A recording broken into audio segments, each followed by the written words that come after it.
I think one of the things that is really important to understand about genocide is that it is not the result of a bunch of evil people doing evil things. For the most part, genocide is an accumulation of a lot of kind of broader social structures, political structures, and economic structures that then results in the possibility, right, for the intentional targeting of a group of people. Genocide is never inevitable. It is never the inevitable outcome of a group of people that is like, has been marginalized and demonized by the majority. It's never inevitable. It's always something that takes actually a lot of work to do. Which I think, should really remind us that we need to be ready to stop it.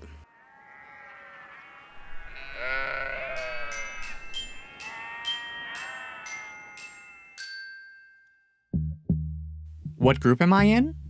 Well, what group are you in? You see, humans naturally seek belonging. Being part of a group can mean identity, family, culture, and protection. But it can also become the line used to decide who belongs, who is protected, and who can be destroyed. This is an episode about genocide, a word that carries almost unbearable weight. But genocide is not a natural disaster. It is built by people, which means people can recognize it, interrupt it, and try to stop it. This is Sheepland, our flock, the fence, and the wolves. And today the fence matters. Who draws it, who gets placed outside it, and what happens when fear turns that boundary into violence. To understand how those boundaries become systems of violence, we talked to Dr. Marie Berry, who researches gender, violence, and social movements. But before we get to law and definitions, Dr. Berry starts with the moment genocide stopped feeling like a word on a page.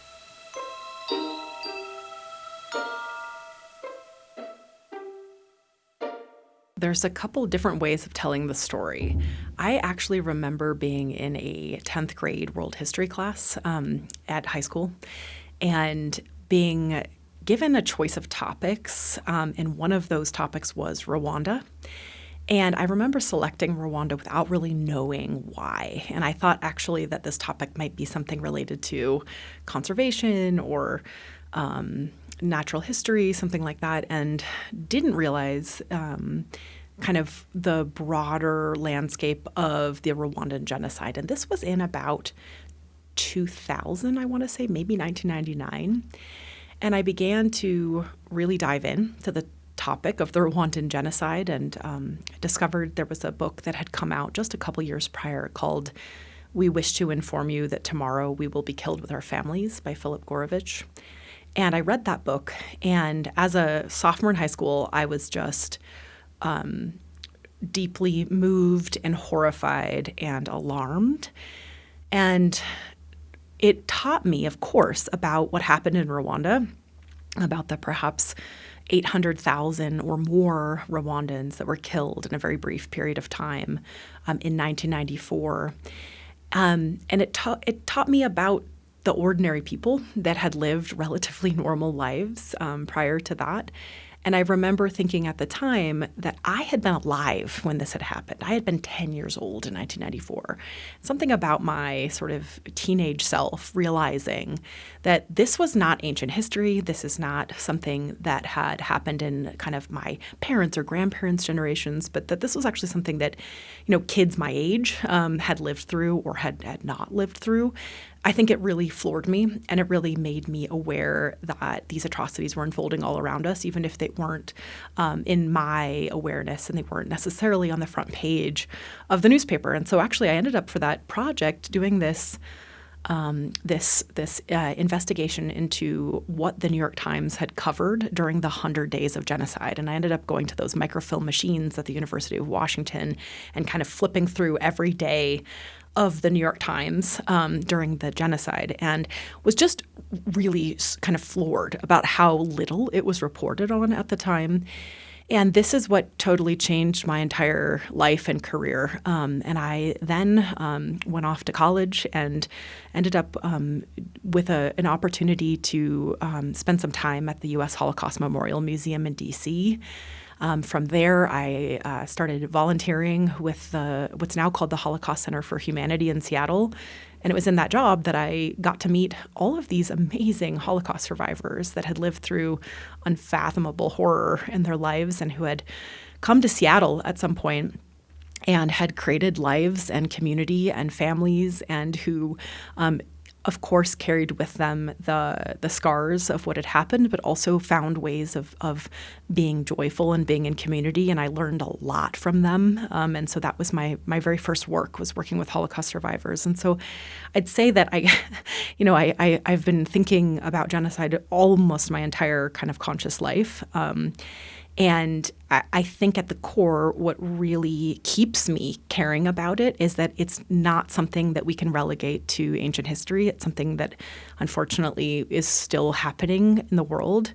And as a professor, I always, every year, I find that when I teach a class on comparative genocide, there's unfortunately updates that need to be made to my syllabi and to my slides, because there are these atrocities happening somewhere else in the world that deserve attention and instruction and kind of learning about. And so I would say that that's the arc that brought me to this topic today.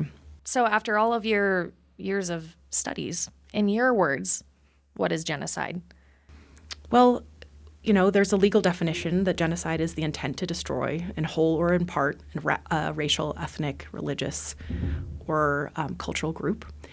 And I think that is a really useful legal definition and a really important definition. But I think more broadly, ultimately, what we're talking about usually when we're talking about genocide is not necessarily the legal definition. It's really the intentional targeting of a group of people because of who they are. And it's the targeting of that group through some sort of coercive violence that aims to destroy their way of life or even their existence. And I think kind of broadening that definition is helpful for thinking about how we might be able to apply our understanding of genocide in many, many cases around the globe. Genocide is this large-scale act by many people. Yeah. But how do individuals as leaders or just average people enable genocide to happen? Sure. Well, I think the difference between genocide and other forms of mass atrocity or other forms of really what I should call like mass death or mass killing is all about a structure. And genocide only occurs within a structure of oppression. It occurs within a political or economic or social structure in which there is one group that is trying to assert power over another group. And so, the difference between saying like a mass shooting of random people, that is what we'd call like a mass killing, an atrocity, a horror, of course. But it doesn't occur within a broader structure in which that group that is targeted is already sort of socially, economically, politically disadvantaged or marginalized within the broader world in which they live. So like legal systems or like markets or Exactly. And so if we think about of course, like the classic archetypical example of the Holocaust, the slow sort of encroachment on the rights of the Jewish community in Europe, the beginning to deprive the Jewish community of property, of access to jobs, of their resources, and then that structure really then it takes many steps before it then results in mass killing. And so with your question, I think one of the things that is really important to understand about genocide is that it is not the result of a bunch of evil people doing evil things. Genocide, there's a couple examples in history we could talk about where you see pretty maniacal leaders that are doing that have very hard to parse politics that do end up committing genocide. But for the most part, genocide is an accumulation of a lot of kind of broader social structures, political structures, and economic structures that then results in the possibility, right, for the intentional targeting of a group of people. And while I think that is both, I think it's really important to note that at the get-go, because I think when people hear about genocide, we oftentimes think about really bad people doing bad things. And I'll take the case of Rwanda, and we can talk more about this case at some point. But with Rwanda, a lot of people who have maybe heard of it, there's a really easy way of thinking about what happened in Rwanda as people who turned on their neighbors because they had some sort of like ancient ethnic hatred. And every single serious analyst of the Rwandan genocide would tell you that is simply not what happened. That ancient hatred is not something that existed. It was something that was sort of manufactured. And it really had much more to do with fear than it had to do with hatred. And I think that's an important, I think that's really important because I think it helps us in many ways find opportunities to intervene and to stop this type of atrocity before it happens, because genocide is never inevitable. It is never the inevitable outcome of a group of people that is like, has been marginalized and demonized by the majority. It's never inevitable. It's always something that takes actually a lot of work to do, which I think should really remind us that we need to be ready to stop it.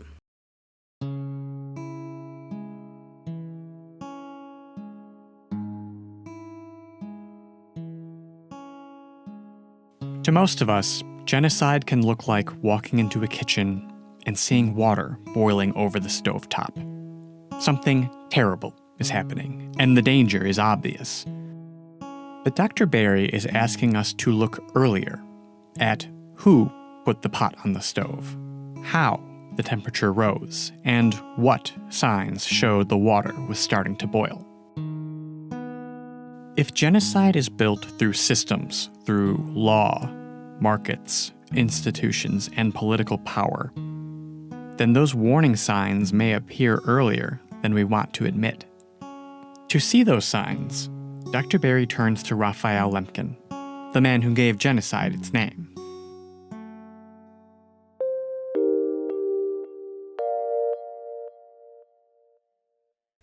So a little bit further on the definition of genocide and just how to think about it, how to approach it. Raphael Lemkin described the two parts of genocide. One part is this domination by an oppressor. The other part is the destruction of the oppressed group's way of life. How can people observe either of these? Yeah, I think Lemkin's legacy is such a powerful one in this because he did a lot of work not only to coin the term, but also to get it codified in international law and to inspire really generations of human rights activists to really be attentive to the process by which this happens. And exactly as you said, the first step is that process of domination. Domination isn't always material or coercive, although it gets that way. Oftentimes domination can happen very bureaucratically. It can happen through, for instance, in Rwanda, the establishment of quotas for the ethnic minority group, the Tutsi, in different government offices or in schools, in different sectors of the economy, and those, I think, whenever you see discriminatory laws, you can observe them. That's one thing that you can observe. Then there is a broader suite of work that needs to be done to create this kind of fear or scapegoating of that ethnic group or that kind of minority group. And I think you could, anytime there's a, Staub and others have really tried to document these steps in the process of genocide, and one of them is kind of dehumanization and the demonization of a group of people. So you can, really easy ways to identify this is when you begin to associate people with animals and especially vermin or insects. You begin to see political discourse that references groups of people as animals or having kind of animalistic characteristics. This is just like classic textbook process of demonization that is a core part of what Lemkin's talking about in terms of the discretion of oppressed people's sort of domination of them, right? And then kind of the slow destruction of their way of life by positioning them as a threat. And it's that next step of kind of positioning those minority groups as a threat that is really where we begin to see the kind of quote unquote legitimate use of violence to try to counter that threat.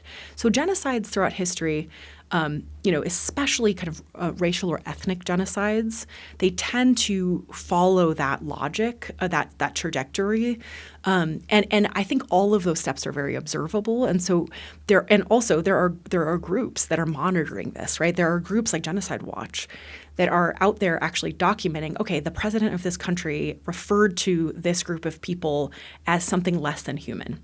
And that's just like a bing, bing, bing on the let's see this process as it unfolds and call it out for what it is. We have all these signposts, these observations we can make now. It's all built on all this literature and work on genocide studies. During the First World War, in 1915, the Ottoman Empire targeted its minority Armenian population. While being deported, Armenians were murdered along the journey through forced marches and in massacres. Many historians estimate up to 1.5 million Armenians were killed by 1918. Decades later, Lemkin then coined the term genocide. And then in the decades following that, scholars, governments began to recognize what happened to the Armenians as genocide.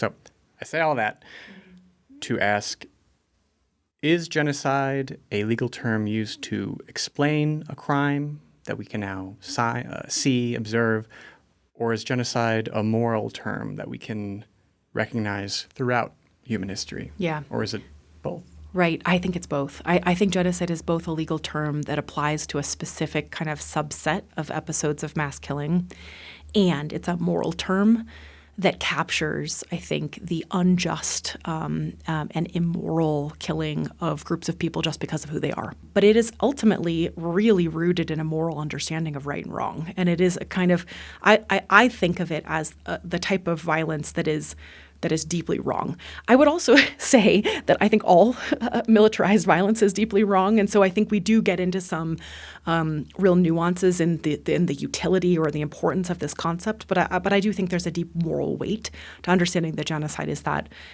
targeting of people just simply because of who they are, not because of any security or political or kind of other reason. Well, it was by 2022 that the Convention on the Prevention and Punishment of the Crime of Genocide was signed and ratified by 153 countries. What motivates countries to recognize this crime, interpret genocide's meaning, or even prosecute those that commit genocide? Essentially, I think what motivates countries to understand genocide as a crime and to undertake to prevent and to punish the crime of genocide, which is what essentially being a signatory and ratifying the Convention on the Elimination of Genocide requires the state to do. It requires the state to undertake to prevent and to punish this crime of genocide. I think that essentially that mission or that commitment is bound up with the sort of liberal turn in international politics after the Second World War that was attentive to this value of individual liberties and human rights. And states that wanted to either signal that or for whatever reason were dealing with the geopolitical alliances that required them to agree with this. I think it signals a strong moral commitment to that version of liberalism that values human life and values human rights. And so I think for a lot of states, that's the main motive for signing the Genocide Convention. I think that states oftentimes decide to recognize genocide at moments that it is politically expedient for them to do so. I don't think we actually have much evidence that states recognize genocide when it's happening, especially Western states like the United States. I don't think we have much evidence that the United States recognizes a genocide when it's happening simply based on international human rights commitments. I think the United States traditionally has actually only recognized genocide as happening when it served their national security interests.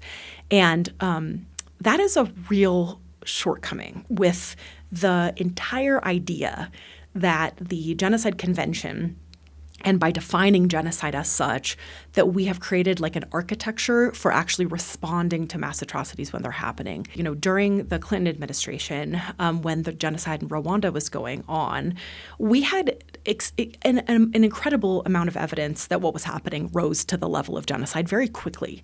Not only did the UN commander on the ground, Romeo Dallaire, identify that there were large caches of weapons that had been kind of secured and stored around the city. There were very, very clear cables sent between the embassy in Kigali and DC about the type of discourse that was happening against Tutsi Rwandans on like the radio or by different political elites that was incredibly demonizing, dehumanizing, calling them cockroaches, things like that. We had so much information that this essentially when the violence really erupted and when the kind of the horrors began in April of 1994, it should not have been hard for the U.S. Government to establish that this was a genocide.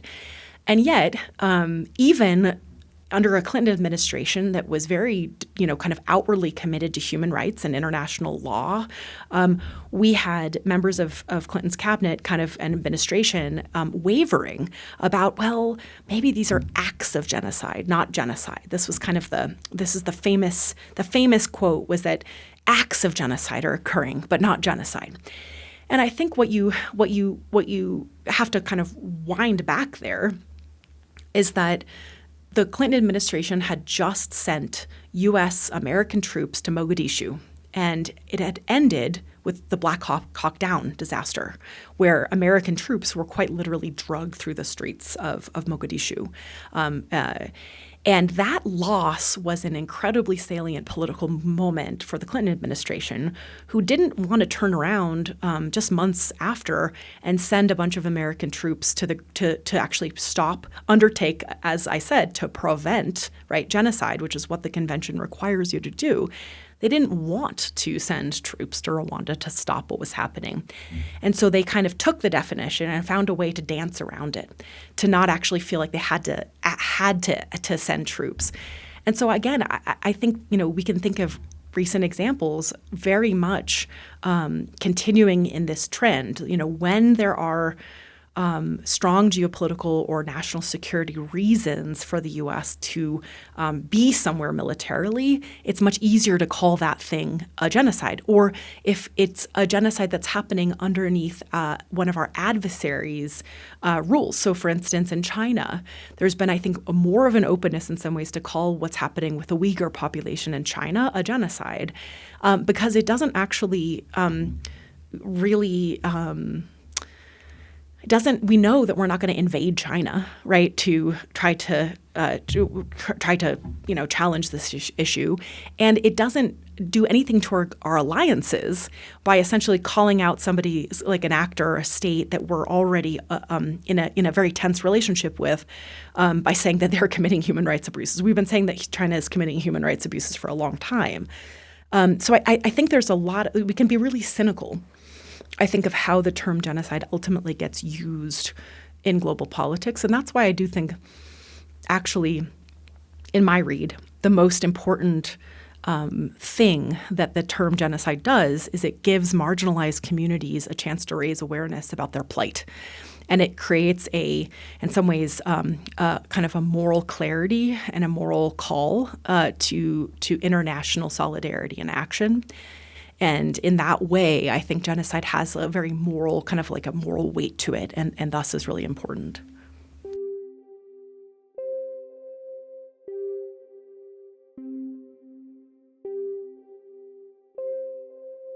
There is a comfort in the idea of crime.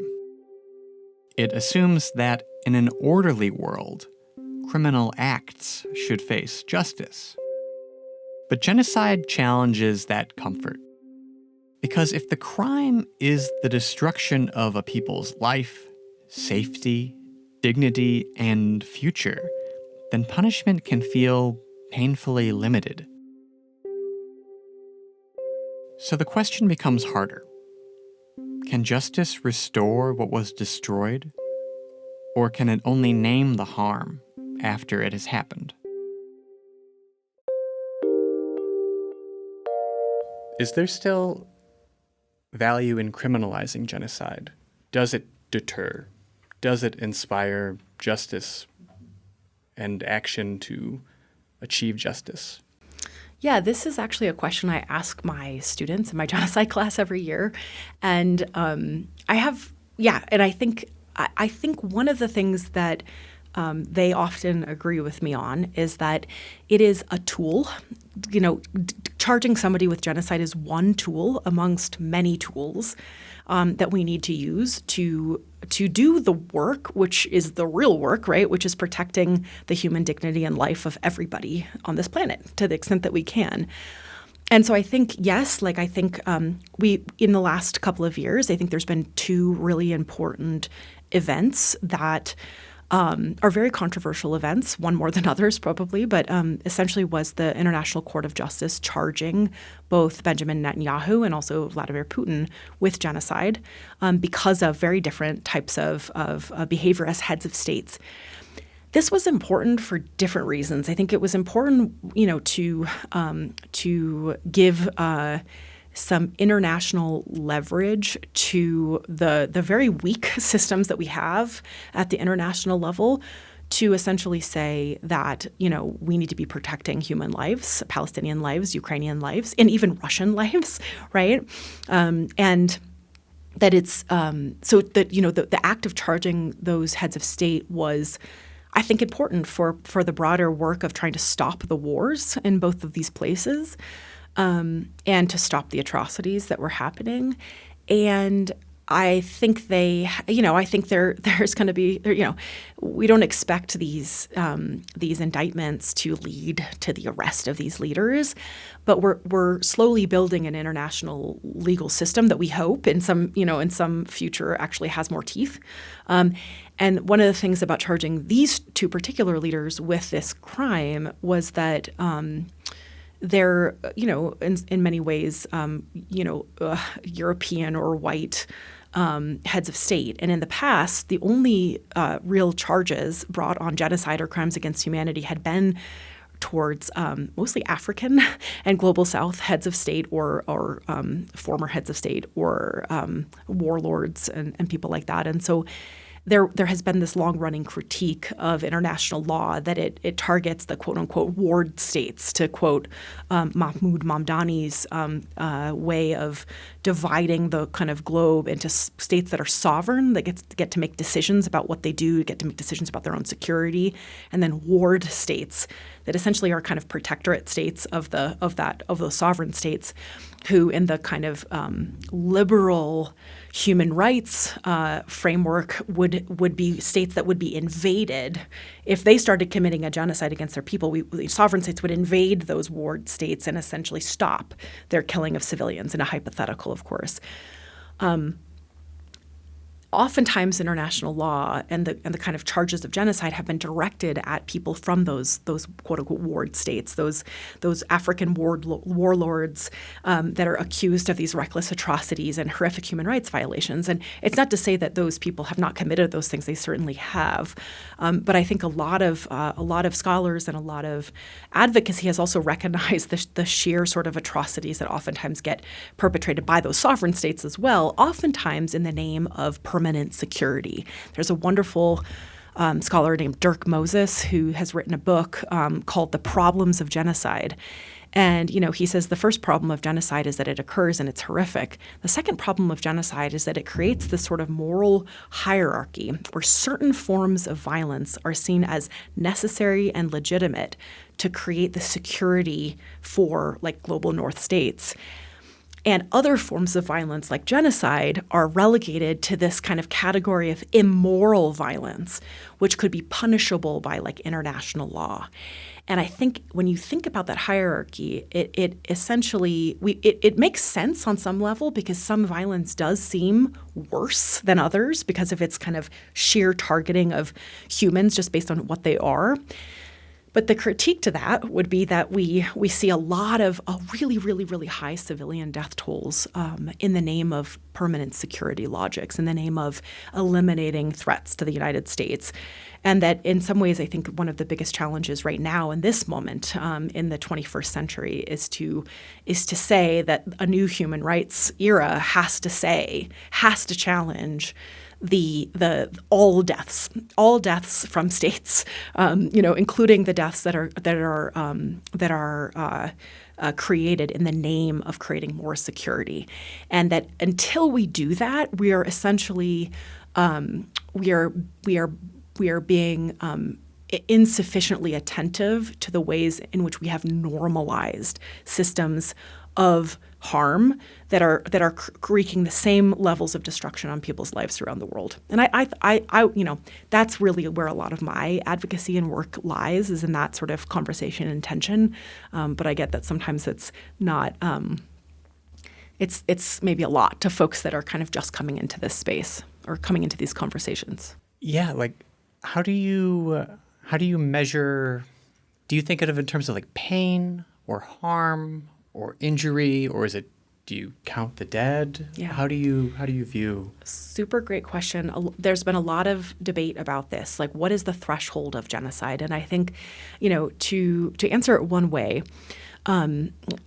genocide, can actually occur with no deaths. It can be about cultural erasure.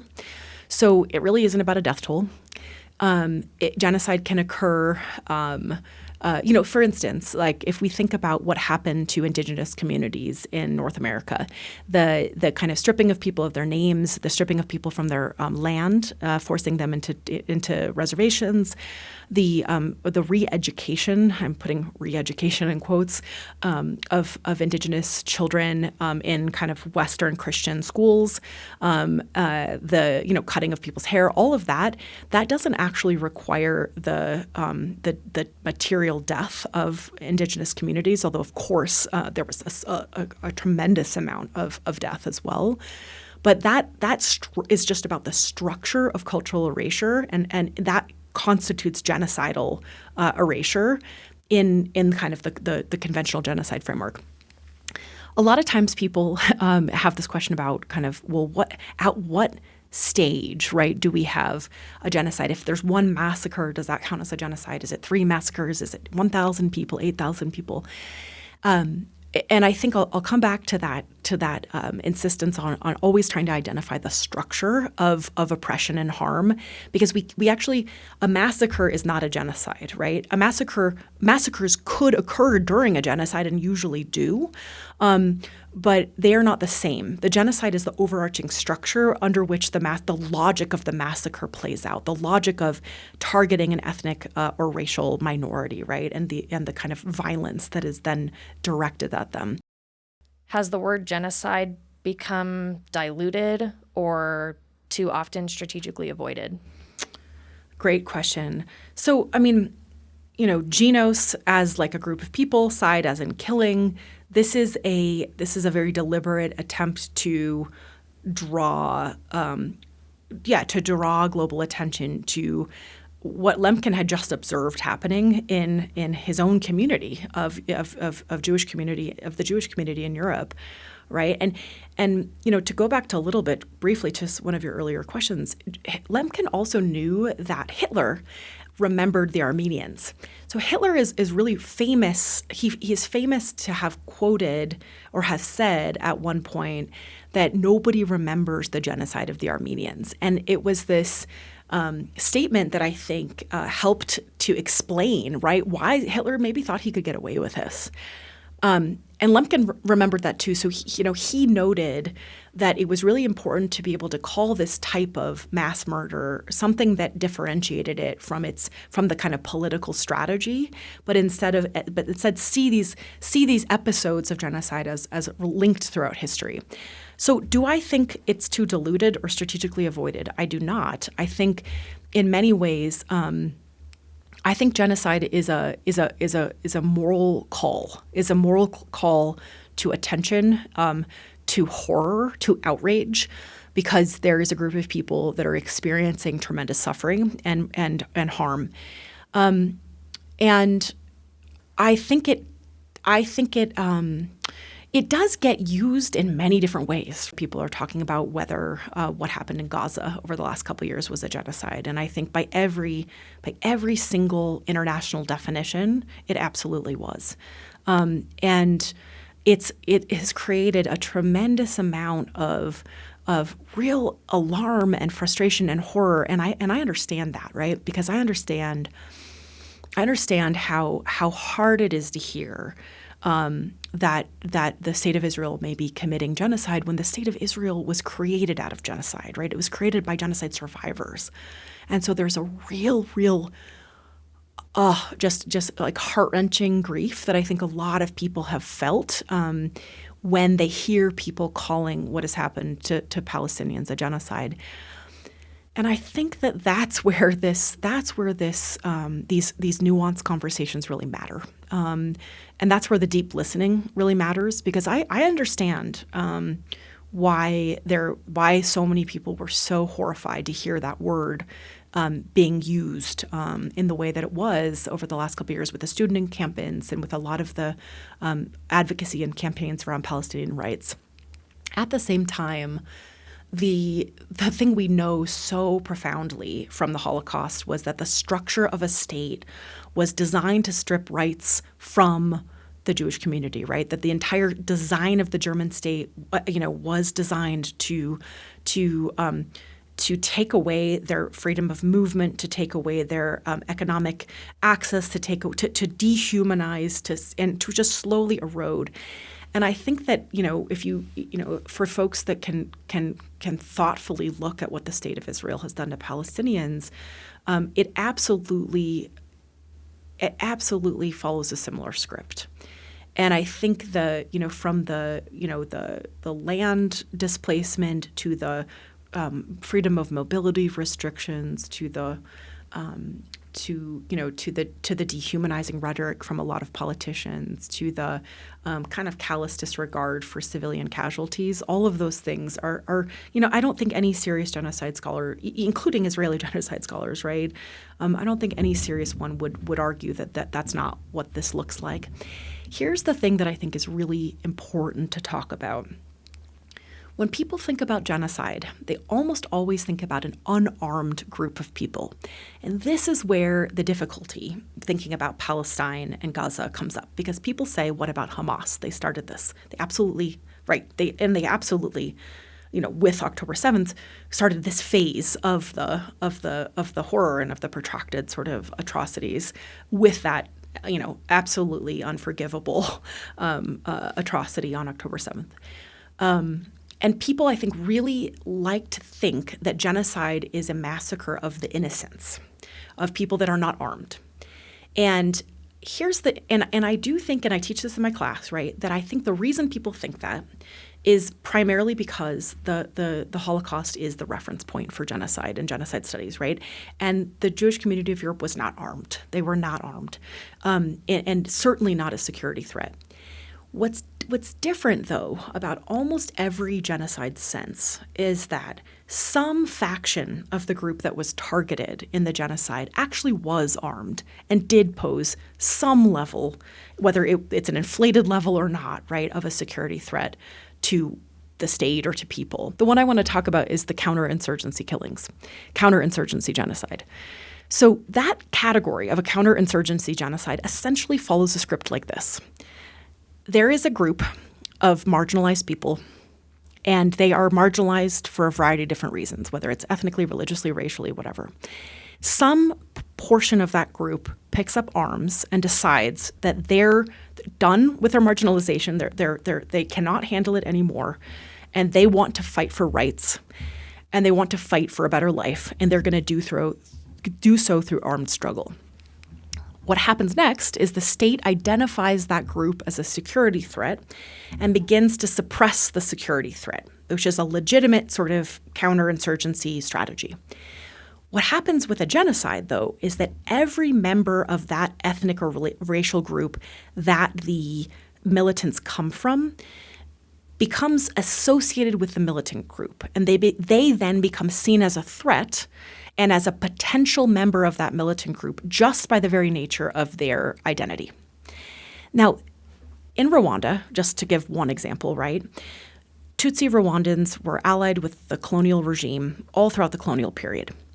And they were the monarchy. They were generally more elite, and they were kind of an ethnic or racial, they had an ethnic or racial distinction that was really codified by the Belgians, that was really kind of formalized.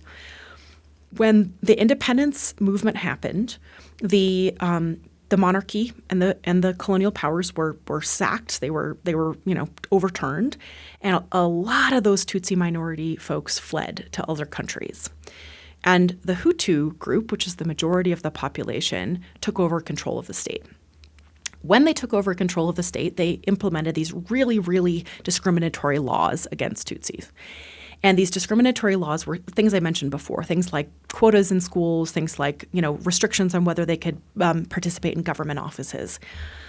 And they also didn't let all of the Tutsis that had fled Rwanda, they didn't let them return to Rwanda. And sometimes many of them wanted to return. But if they were to return, they were basically told they would not be able to get jobs. Their land had been taken, their homes had been taken, and so they didn't have places to come back to. And so, you can imagine that a group of people in exile slowly becomes really frustrated about living in exile. And so this particular group of folks is living in Uganda. It's a group of Tutsi exiles. They're growing up in Uganda, which is just the country right north of Rwanda. And they're facing all these sorts of discrimination in Uganda. They can't get educated, they can't vote, they can't get citizenship rights. And after decades and decades in exile, about 4 decades in exile, maybe a little less, a group of them says, you know what, we're going to go back to Rwanda, but with arms. We're going to go back and basically try to take over the state. We're going to try to militarily try to pressure the Rwandan government, the Hutu government, into taking us back.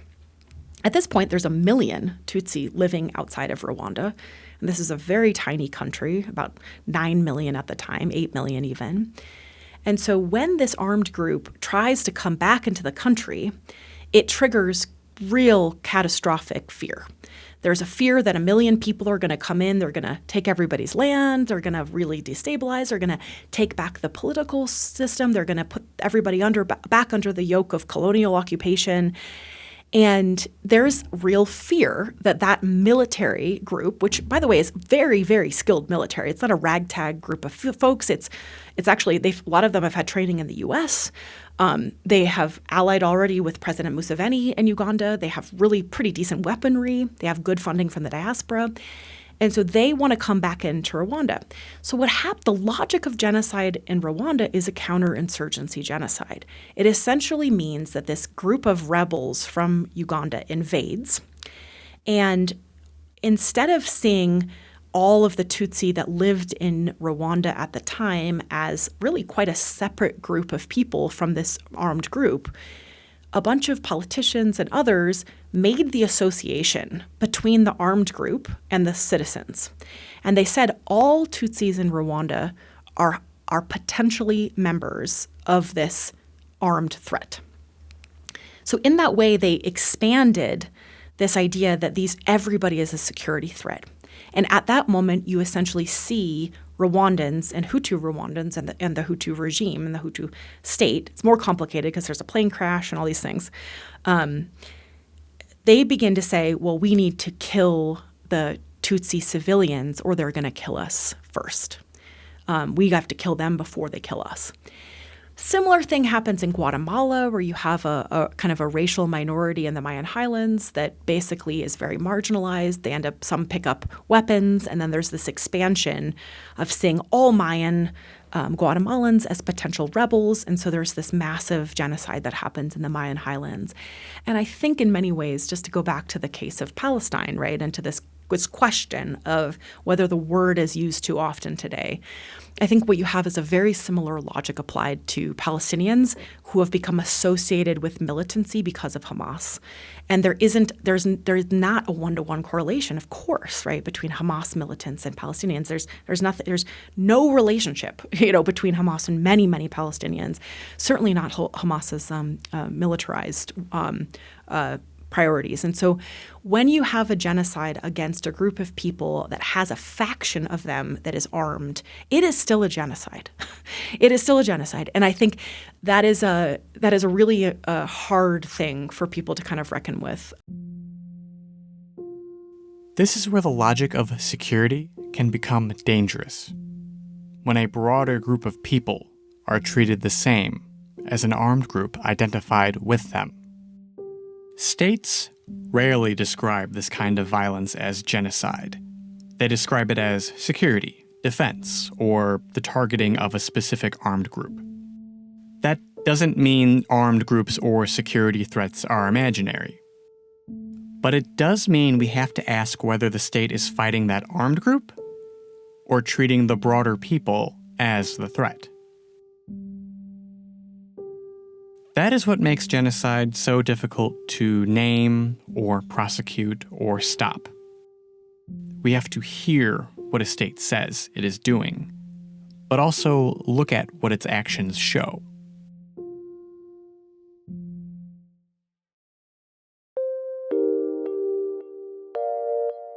Do you have a sense for how prosecuting genocide will be used in the future? Yeah, we are certainly living through a moment in which international law is being actively eroded and stomped on, if you will, by global superpowers. And I think that there's we're recording this just 5 days after the U.S. began a war in Iran, an unprovoked war in Iran, in violation not only of national law requiring congressional approval, but also many different international laws have already been broken, including what we know about the bombing of a girls' school that's left perhaps 165, mostly children, dead, which is undoubtedly a war crime. Even if it was an accident, right? It's still a war crime. So I think one of the things about prosecuting genocide going forward is that we have to understand how global power politics plays in to who gets charged when and to what end. I think when the United States is not a party to entities like the International Criminal Court, it makes it really difficult to think about it makes it difficult to think that we will be able to essentially establish a kind of a universally agreed on set of legal principles that can be used to prevent mass atrocities in the future. And so I don't in many ways I remain a cautious optimist around international law because I don't think that resulting in a conviction or is actually what the goal is, although, of course, that's one of the goals. I think international law is one tool amongst many to try to, bend the arc of the world towards justice, to kind of paraphrase MLK. I think we need more tools to bend the arc towards justice, and I think I certainly am not ready to throw any of them out. I think genocide is also one of those crimes that requires intent to actually legally prosecute. And intent is a really interesting thing to try to retroactively identify. Intent can happen at an individual level, but it can also, I think, more oftentimes happen at a real structural level. Is the intent to essentially erase indigenous communities from the United States, or at least kind of assimilate them so sufficiently into, white culture in the U.S. That they don't have any sort of meaningful distinctions, right? That if we think about intent in that kind of scenario, it's not just one person's kind of maniacal dream. It's really a broader pattern of kind of American exceptionalism and American kind of the American story of westward expansion and innovation and things like that actually relies on a very genocidal treatment of its indigenous communities. And so I think that's where we get into difficulty actually identifying that's why we get into difficulty using international law to prosecute crimes like genocide. That said, we've got these huge cases right now at the International Court of Justice, and I think they're really important, right? I think they're really important for identifying,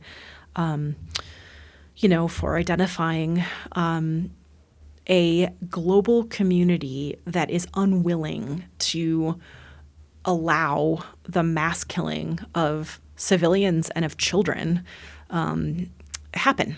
And I think, we know that there's massive, kind of genocidal violence happening in Sudan right now, in parts of Myanmar, certainly in Ukraine, certainly kind of the ongoing forms of violence in Gaza and in Palestine more broadly.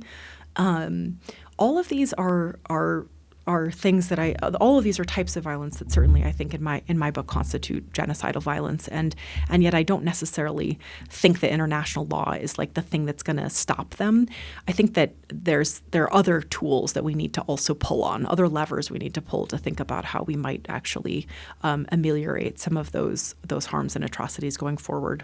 Well, I'd like to hear what you think those tools are. That's kind of what this next question is about. It's a tough one to answer, but I'm interested in what you have to say. Mm-hmm. How can we best prevent genocide? Is it by learning about it, by learning what other people have done to prevent it, or what are those tools that you're talking about? Oh, this is such a big question, and it's a question I've thought about a lot because I think there's a few different ways to approach this topic. I'll start with the basic answer, right? Which is that I think absolutely, continuing to strengthen international responses and protocols and laws to be able to actually try to stop atrocities when they're occurring is important. I think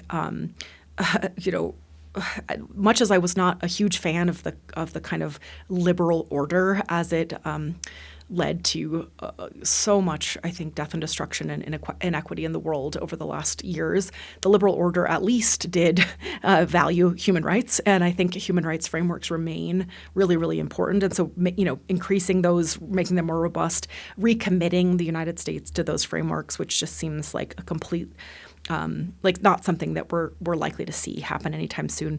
So, I think some of those conventional tools, it's not that they aren't really important, it's that they're not fully implemented. And so making them as robust as possible, resourcing them, investing them, ensuring that they can be fully implemented, I just think is like step one.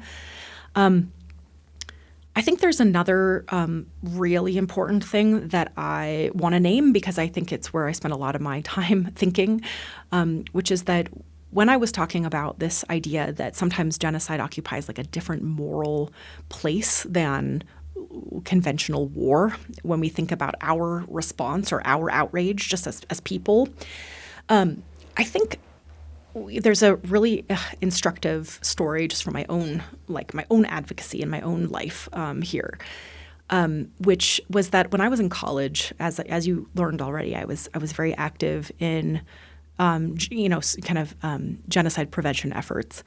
And in college, I spent a lot of time working on the Save Darfur movement. Darfur is a region in Western Sudan, still beset by tremendous violence, but during the early 2000s had a genocide occur in which these militias that were really commanded by Khartoum were really brutalizing and murdering many, many people in the West. Hundreds of thousands of people died. Many people were displaced.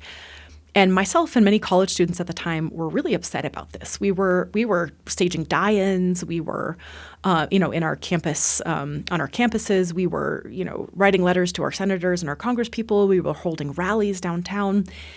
And what strikes me now, although it didn't strike me as much at the time, was that the years of Darfur really overlapped with the years that the U.S. military was engaged in a ground war in Iraq. And we know, both through direct civilian casualties, which were probably around 500,000 in Iraq, as well as broader indirect deaths from the war on terror, the U.S.-led war on terror in the Middle East, which mounted up to about 4 million deaths if you look at the estimates from the Cost of War Project at Brown University.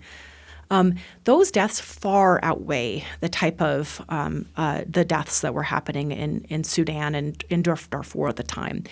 And that doesn't make one of them, better or worse, but it means that where my attention was as a young 20-something activist, my attention was in some ways on a genocide. And I was sort of, in many ways, I was aware of the Iraq War. Of course, I was very opposed to the Iraq War, but I was not mobilized in the same way because I had been convinced, as a lot of people were, that this was for our security.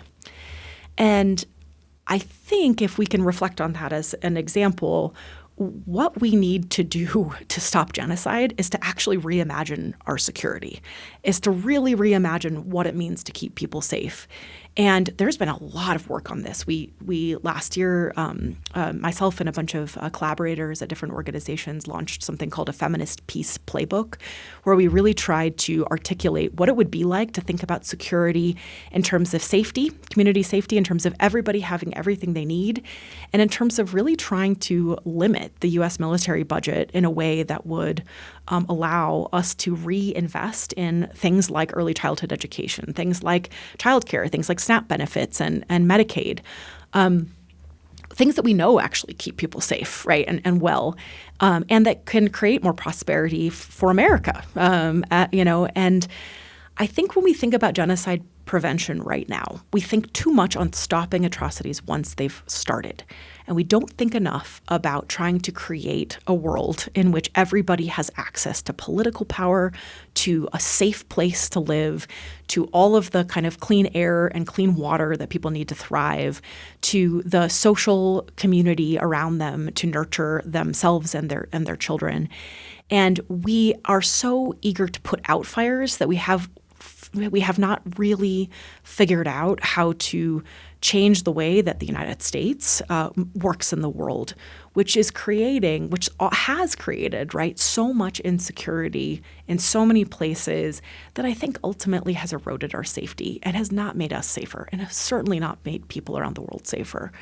And this isn't like, I say this sometimes and people say, oh, you're not thinking about it from a very concrete and tangible point. And I disagree, right? There's a lot of us that have done a lot of work thinking through how we might do foreign policy differently. And so my pitch, right, my pitch to stopping genocide is a twofold one. Strengthen all of the institutions, all the systems that we have right now to try to ensure that the human rights of all people on this planet are protected.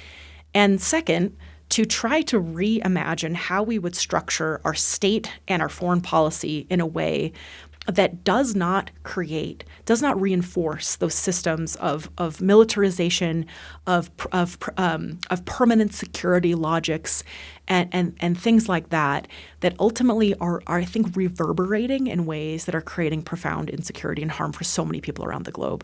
And in that twofold strategy, I hope that we can think about a world in which the classes I teach every year are in the history department, not in the global affairs department, right? Not in the international studies department, right?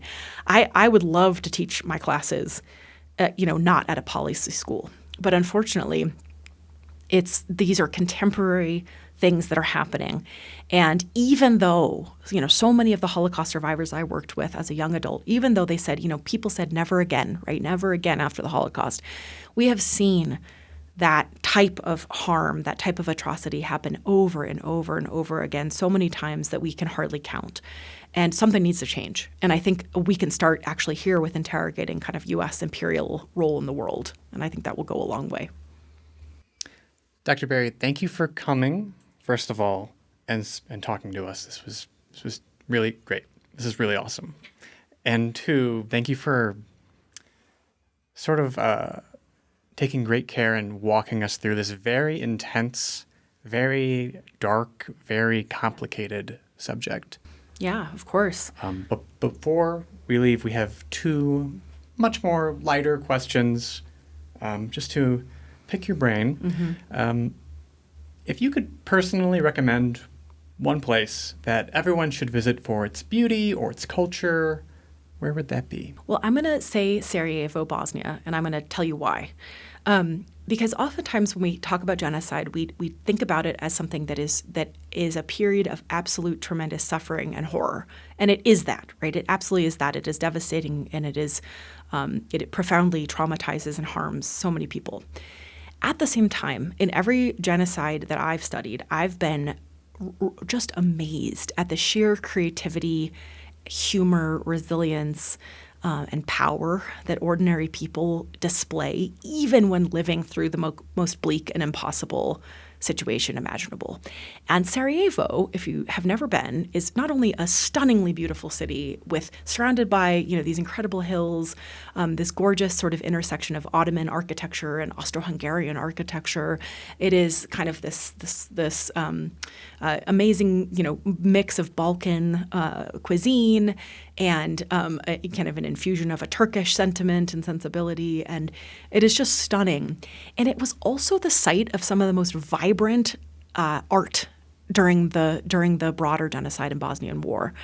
And if you actually kind of read up on the history here, the many dozens of theater shows were staged and produced during the siege in Bosnia. People could go to an opening of a new play like every other week during the siege. These would be performances held by candlelight and in basements and things like that. But Bosnians essentially took art and said that we're not going to be dehumanized by this war that we didn't want, that we didn't choose. Instead, we're going to live our most full human selves, in part by celebrating beauty and by creating things that resonate with the kind of the kind of artistic, global, cosmopolitan vision that they had for themselves. And I just think that's really cool, and I think it's just an awesome place to go, and it's fun. Yeah. So I'd say Bosnia. How beautiful that they were able to create such bright, vibrant art during the darkest times. And a film festival, one of the best film festivals in Europe, started in 1994 during the siege. It was this very funny idea by a man, Haris Pasovich, who decided that he was going to just open up his office and have people come in and watch videos in his office and call it a film festival and try to raise some awareness, and ended up getting really big, and hundreds of films got sent to Sarajevo during the siege, smuggled in, taken in by humanitarian workers, all these different ways. They started the film festival, and it continues every single year in August. And so if you go to Bosnia, go in August, go to the film festival, and just know that this idea of creativity and almost normalcy, right? The very normal act of going to the movies was something that was a political act that they decided to start during the siege as a way of saying, this is not our war. It's pretty cool.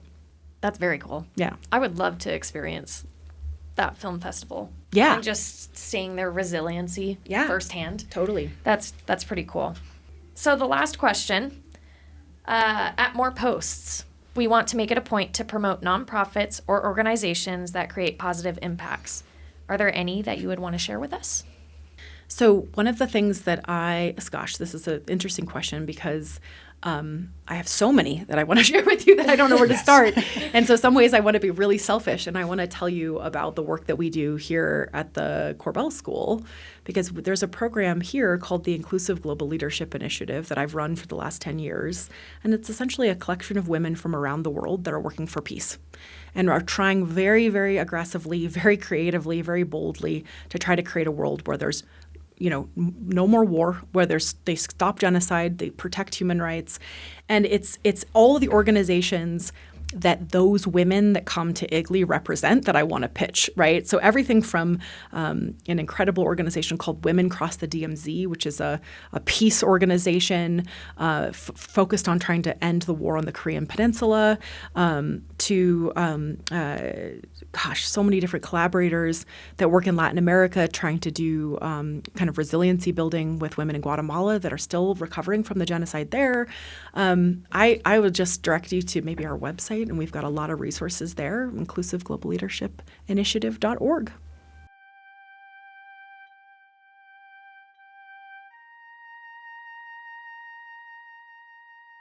Dr. Berry's answer about Sarajevo stayed with me. Because after everything we discussed, she ended with people making art during a siege, plays by candlelight, films carried through danger, people gathering together to do something ordinary and human. That matters because genocide narrows the circle of who gets to be treated as fully human. Genocide turns identity into accusation, fear into policy, and security into permission for violence. And what genocide tries to destroy is never only physical. It is memory, family, culture, dignity, and the future a people imagined for themselves. And in Sarajevo, art became one way of refusing to let that circle close. Justice still matters, but the harder task is whether we can recognize the systems that make genocide possible, see the fences being built, and refuse a world where anyone has to prove their humanity. Thanks for listening.